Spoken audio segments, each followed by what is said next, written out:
এটা শক্তিশালী পৰিচয় যদি দিব বিচাৰে তেতিয়াহ'লে আধ্যাত্মিক আৰু সাংস্কৃতিকভাৱে সেই জনগোষ্ঠীটো বিশেষভাৱে শক্তিশালী হ'ব লাগিব।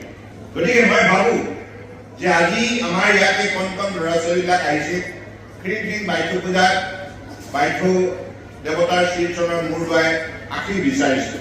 আৰু এই যিটো শৃংখলাবদ্ধ ব্যৱস্থা ইয়াত কেনেধৰণে আমাক আশীৰ্বাদ দিয়া যায়, কেনেধৰণে আমি অষ্টাংগ প্ৰণিপাত জনাই আমি দেৱতাৰ আশীৰ্বাদ লওঁ, কিহৰ বাবে লওঁ আশীৰ্বাদ?